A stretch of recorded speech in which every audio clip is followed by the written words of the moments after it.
Welcome to Toy Business Unboxed, your gateway to the secrets of the toy industry. Here, Jason Shea, a toy entrepreneur and expert in the field. Every product we develop is really inspired by some of the real life experience that we have with our son. 60% of all toys last year were sold on Amazon, which is incredible. Be passionate about it because it's a road, it's a journey. Like when you have an idea that you think is like gonna somewhat like change the world, make things better, I'd say go for it. We'll guide you through the enchanting world of toy design, marketing, and manufacturing. Now let the unboxing begin.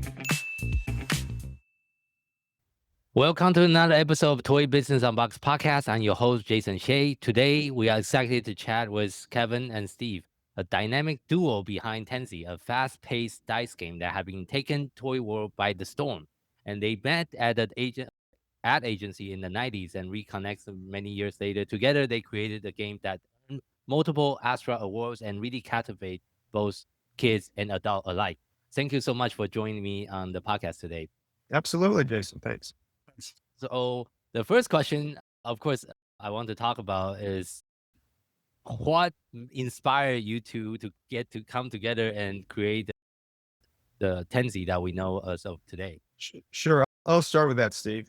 And so a little bit of background is, as like Steve, I've always loved games.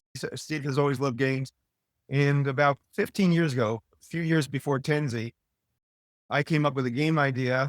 And somebody introduced me to a game agent, which I didn't know such people existed.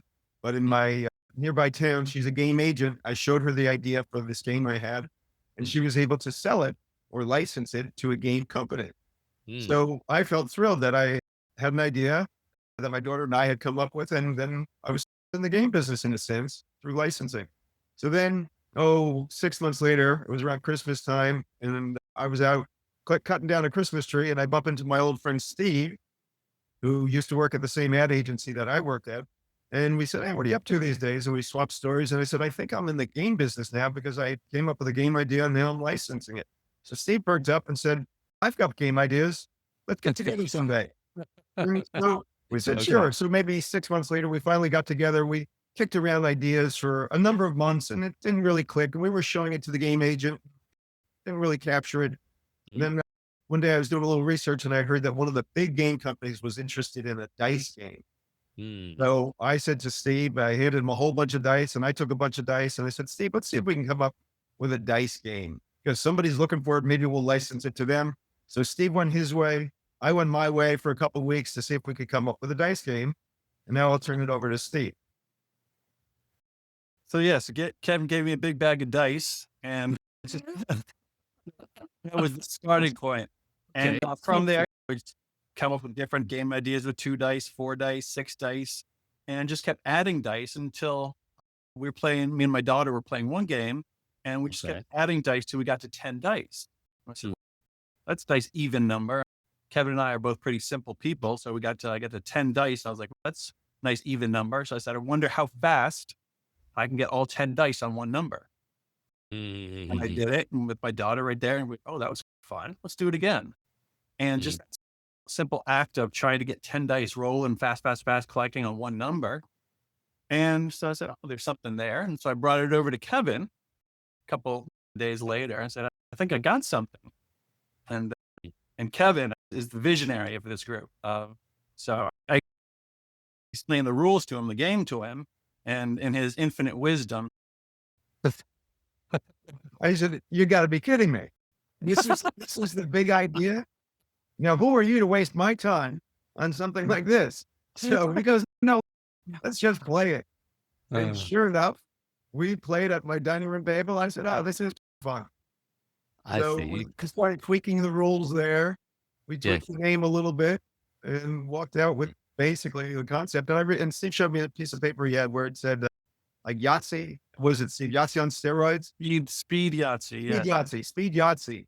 So in a sense, Yahtzee, but it's not like Yahtzee at all because it's a speed game, a simple speed game. So it started there. And because there were so few moving pieces in this game, literally 10 dice times 4, 40 dice. Yeah. Other than licensing it, that was our intention. We said, I think we can try to make some prototypes and let's see what happens if we do this ourselves, knowing nothing about what that entailed. We're not in the industry.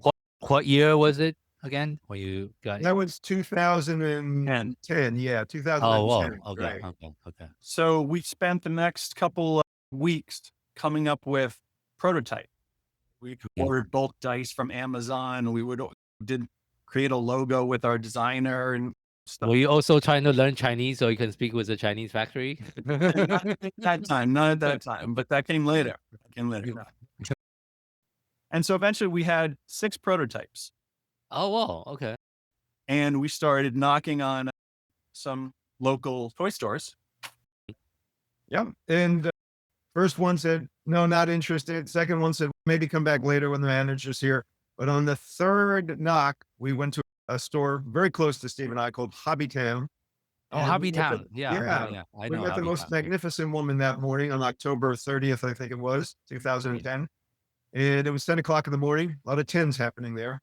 And he said, we're a little sheepish about it. We said, we're local game inventors and we have some prototypes of this new dice game. And we're wondering if you might carry it. She said, guys, if you can tell me how to explain it 30 seconds, or if you can explain it to me in less than 30 seconds, I might be interested. So immediately Steve and I said, oh, we certainly have a game that you can explain in less than 30 seconds. We said, you take 10 dice, roll them as fast as you can, and whoever can collect 10 of the same number before anybody else does, yells Tenzi. And she immediately said, oh, I love it. Give me your prototypes. So she took the 6 prototypes that we had, and Steve and I are hanging out in her store, just looking at some other games and toys.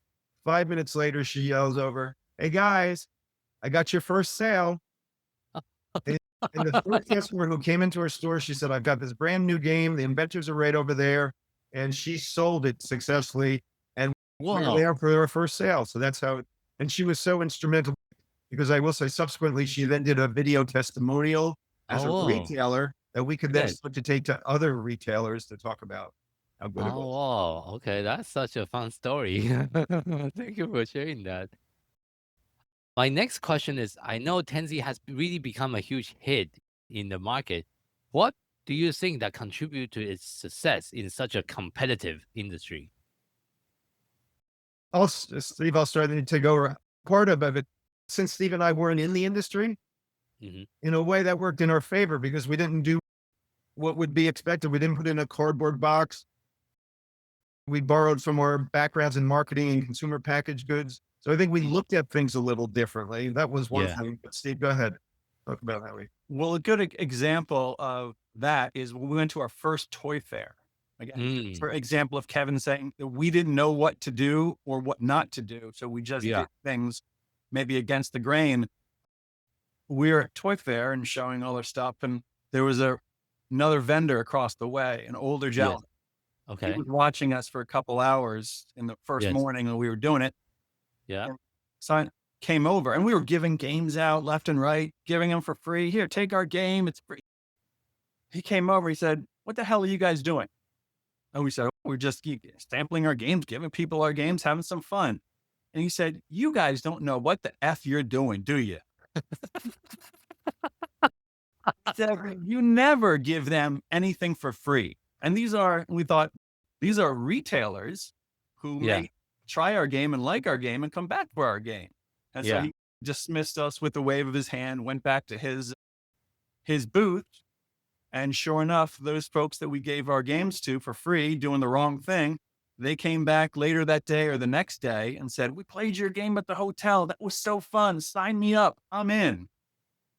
And so not knowing what we were doing actually helped. No. And then we started, it was funny. We saw the power of sampling, and we started handing them out to the fellow vendors, manufacturers like ourselves. So everybody was at a game. And then what would happen is stores would come by and go, oh, somebody down the way told us to stop by your booth. Another vendor said, or another manufacturer said, go by the Tenzi booth. So anytime we put a game in somebody's hand, it seemed to pay back effectively. And that was Toy Fair 2012. And it just got crazy. So for 3.5 days solid, we were nonstop rolling dice. Retailers were telling other retailers, reps wanted to start to rep us. And it was an exhausting, wonderful 3.5 days as everybody wanted it. But it took a year and a half to get to that point. At that point, yeah. The first holiday season was 2010. And we were in a couple stores. And then the holiday season, 2011, and how many stores that We season? built up to 75, maybe 100. Maybe 75 stores. And Whoa, and nice. so all indications were good. Then we said, let's Yeah. try going to Toy Fair 2012. And that's when it blew up. We said, I think we got a big decision to make here. I see. Okay. And I want to follow up on the ad agency experience you guys also had. What kind of ad agency was it? So consumer packaged goods. So we work on things like Slim Jims or Seagram's, Ocean Spray, things like that. Yeah. And I think one of the things why that was such a great background for both of us is that advertising teaches you got to have a really tight message, and it better have value for the other person, and it should be entertaining. So that's a tough discipline. Make it short, make it entertaining, and make it have value. But through that helped us hone our message when we were at the trade shows and other things. Nice. What is some of the biggest lesson that you have learned through your toy entrepreneur journey over the last decade? Lots. Go ahead, Steve. Yeah. Plenty. Yeah. One of the lessons, again, it's not necessarily in the industry, just talking with people, Okay. friends, parties, cocktail, anywhere. 99% of the people walking on the earth have an idea. It's an idea for a story, a book, a recipe, a product, something. But so maybe 1% of 1% actually do something with it. Yeah, that's true. Yes, that's very rare. And we're very fortunate nowadays because the barriers to entry to so many industries are so low that if you have an idea, just go do it. Figure out some way to do it. You'll bump into someone else, whether it's an old buddy or someone new who's doing a similar thing, and getting together with someone else can move the idea forward.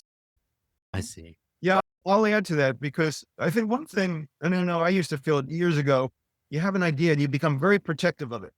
Not sure who you should tell because it's such a wonderful idea.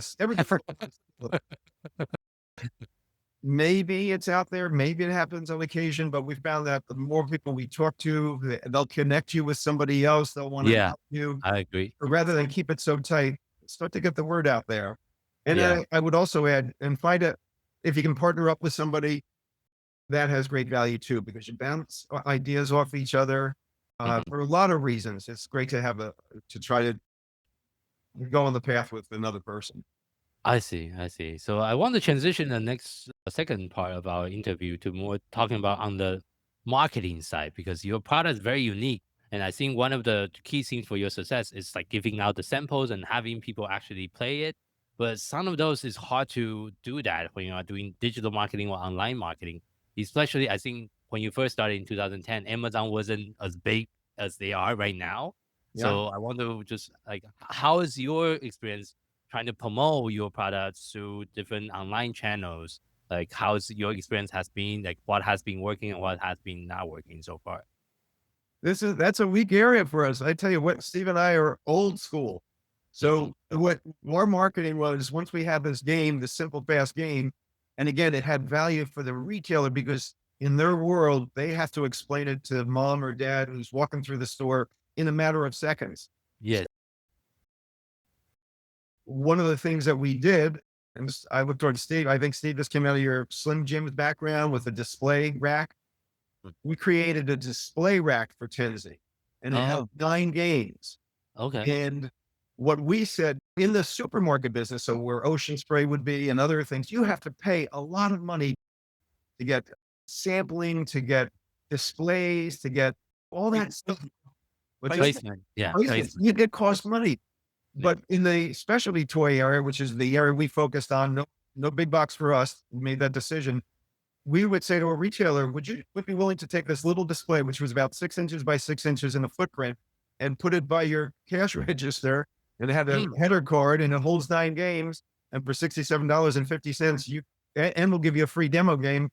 you'll set it up and you'll be off to the races. And they were like, for only $67.50, that could cost me a lot of money. Sure, I'll put your display out, and they could demonstrate it. And that's what really launched us. So while we do some e-commerce and we are on Amazon, we have 1 or 2 people that sell on that. Ours was old school sampling in the store, get the staff to talk about it. That has been our key. I see. That's definitely something I'm weak on. I'm really weak on retail, but I'm very strong on digital marketing. That's my specialty. But when retail, I'm lost as I don't really know what to do when it comes to retail. So that leads to my next question.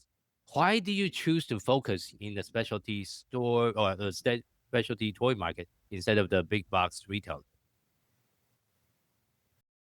I guess half of that, part of it is because that's where we started. We just walking in the door. So we started down that road and we got such fantastic traction with them. And over the years have built such a fantastic network. Okay. And it's word of mouth network. It's they come by or the toy fair or when you email them, they say, hey, what else do you have?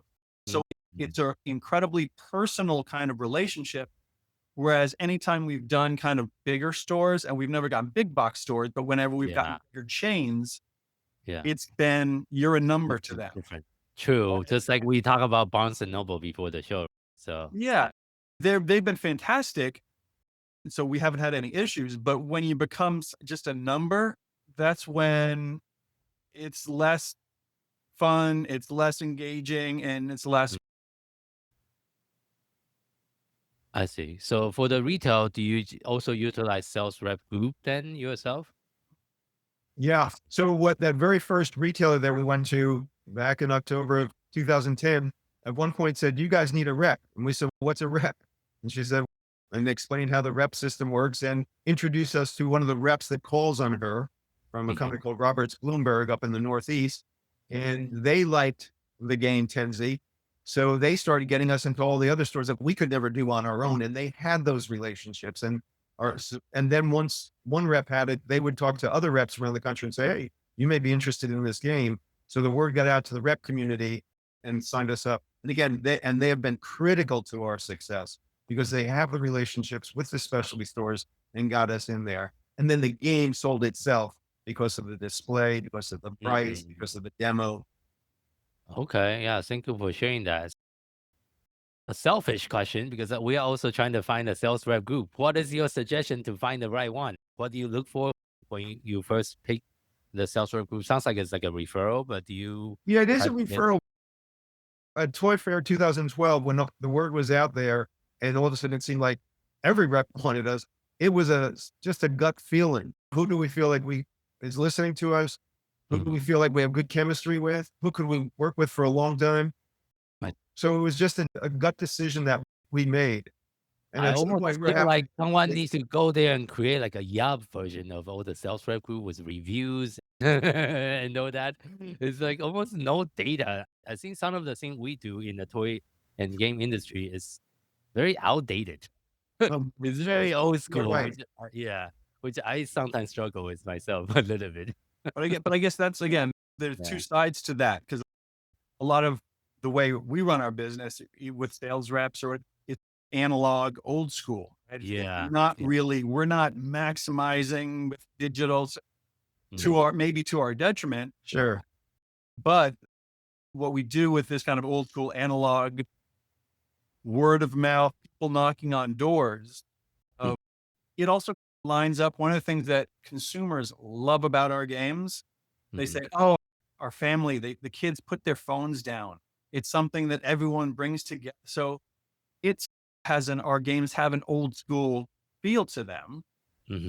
So I guess the way we work kind of lines up with that. Yeah. And I'll just add that we learned so much from Tenzi. And the biggest thing we probably learned from Tenzi is the simplicity factor. So when we go to trade shows, which is a major way we do our marketing, when we probably go to a half a dozen a year.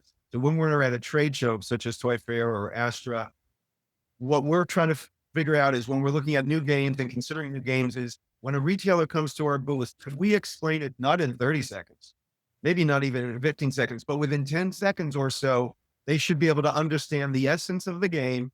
Yes. Then seconds later, we're playing it with them and they're laughing, having a good time. So when people pitch us ideas, if it doesn't meet that criteria, then we're not interested because we know. Yes, I was at your booth in Astra, and I think me and my sister was playing the game, and I got my ass whooped by her. I still remember that. Your sister was very good. Your sister was very good. She's very good. She beat me every single turn.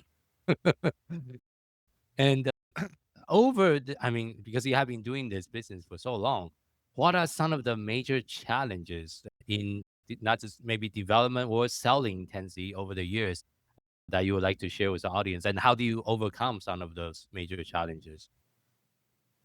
Yeah, I think there's a few challenges. One is that the stores, when we went to our second toy fair, I remember after it, Steve said, "Hey, what was the big learning?" And I said, "Wow, every store wants what's new, what's next, what's new." So there's constant pressure to give us new, but Tenzi, thankfully, we never had what's new. We didn't have our next game. It took us 4 or 5 years to get there. And it actually worked in our favor because we could focus on Tenzi and do a line extension of Tenzi.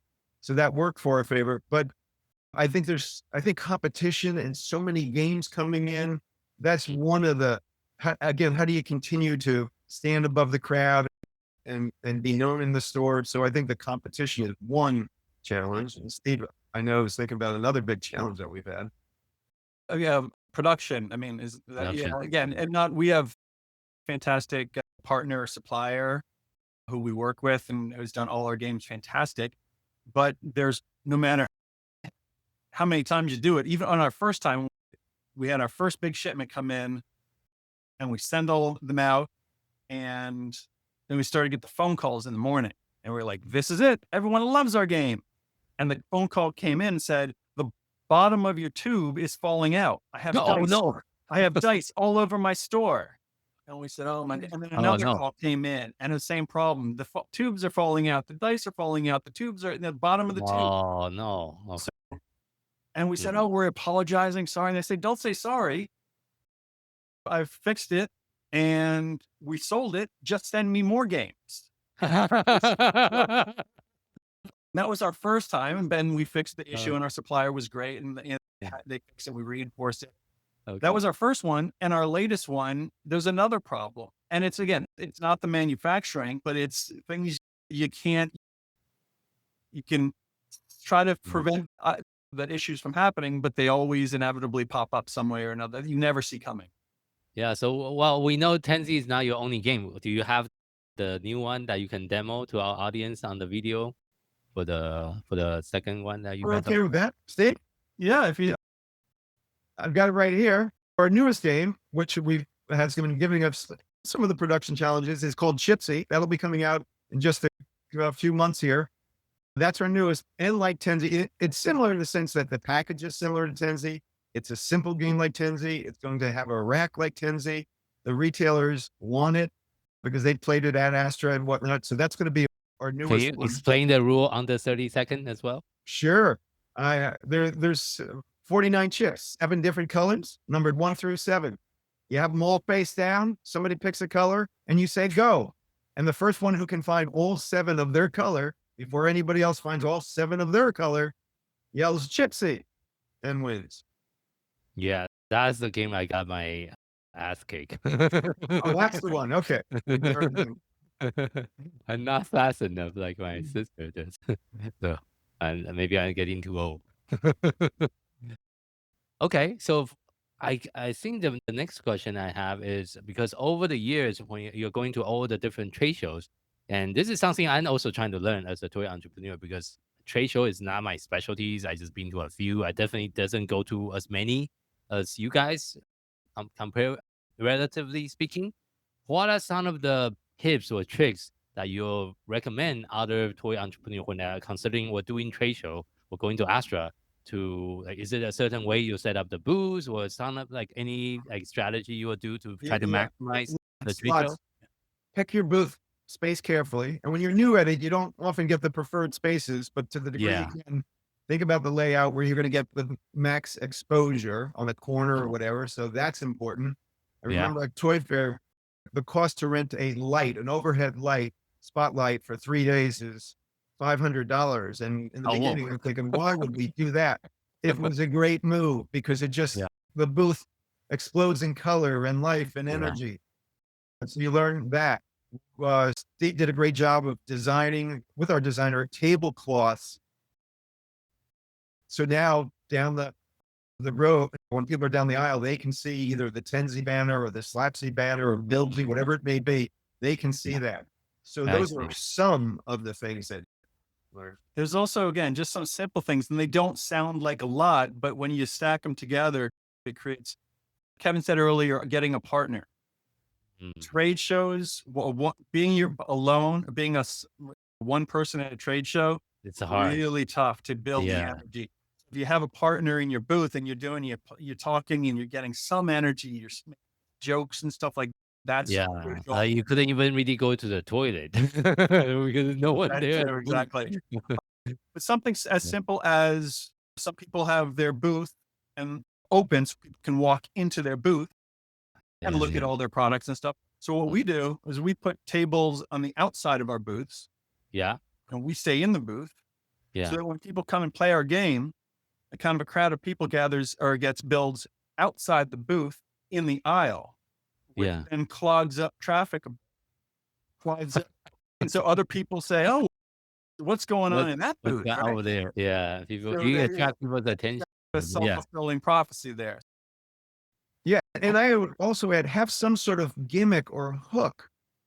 One of the things when the retailer was interested in buying Tenzi, we'd say, okay, great, we can sell it to you, but let's try to get you a discount now. Depending on how fast you can roll a Tenzi, and we're going to time you here, you can either get 5, 10, or 15% off your purchase.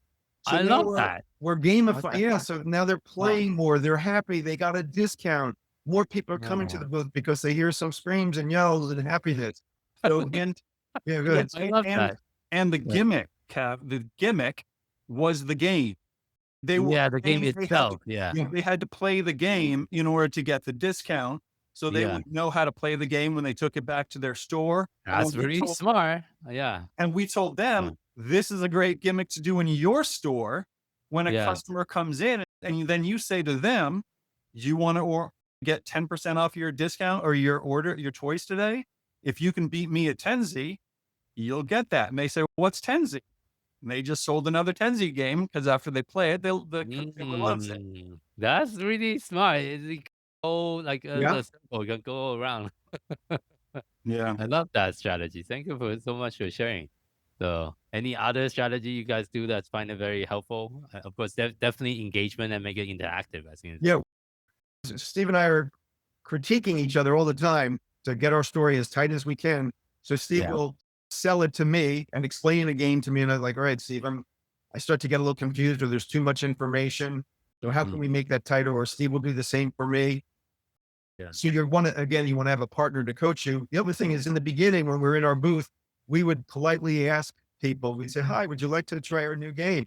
And they'd smile and say, no, we're okay. And then again, we'd say, hi, would you like to try our new game? So we changed it from a polite question to more energy and a statement. We'd look at people right in the eye and wave to them and say, this is the fastest game you will ever play. They would slowly come over, go, okay, what is it? But that made the difference. Rather than asking politely, it was, come on over, let's have some fun type of thing. Okay. Love that. Make it fun. Make it fun. Well, in the toy industry, after all. Absolutely.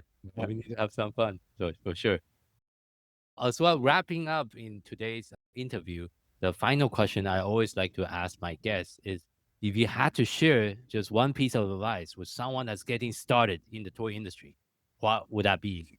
And I would like both of you to take turn and answer the question. I'll go back to find a partner. So I said it before, I'm going to repeat that. Find somebody that you can do this business with, that you work well with, that you can see working with for a good amount of time, that has complementary skills, what you have. So look to partner with somebody would be one idea I'd have. Okay. Thank you for sharing. How about you, Steve? I'd say try to be the good guys We've Gotcha. always tried to do what we can, answering the phone on the weekend to getting orders out same day to, I know Kevin, a lot of times if a store's gone through issues or some hard times, he'll just cancel their invoice and say, you know what, we're going to take this off. You have enough to worry about. And over the Oh, years, we've heard so many retailers saying, we love working with you guys. It's so easy. And again, back to that network of small retailers or small yeah. specialty retailers versus big Relationship. box. Yeah. It's such a rewarding kind of energy loop that Mhm. they give to us and we give back to them. Yeah. It makes going to work fun. I see. Thank you for sharing that. So where can people find you online? There's a thing called Amazon. First of all, there's our website, which is tenzi.com, Tenzi, tenzi.com, and all our games are there and videos of our games, and you can purchase it there. But we are on Amazon, and we do have an Instagram page, which is Tenzi Games. And we're on Facebook, Tenzi Games. But so that's some places they can find us. Okay, thank you so much. And for our listeners, thank you so much for watching and tuning in to today's episode of Toy Business Unboxed. We hope you have enjoyed the conversation and find it insightful and inspiring. If you like what you have heard, be sure to subscribe to our podcast on your favorite platform so you never miss an episode. We really appreciate your support and would love it if you can leave us a review and share our podcast with your friends and colleagues. For more resources, tips, and the latest update in the toy industry, visit our website at toy-launch.com. Join the conversation and connect with us on social media using hashtag Toy Business Unboxed. We'd love to hear your feedback and suggestions for future episodes. Until next time, keep innovating, keep creating, keep bringing joy to toys. This is Jason Shea signing off on the Toy Business Unboxed podcast. I'll see you in the next episode, and thank you, everyone.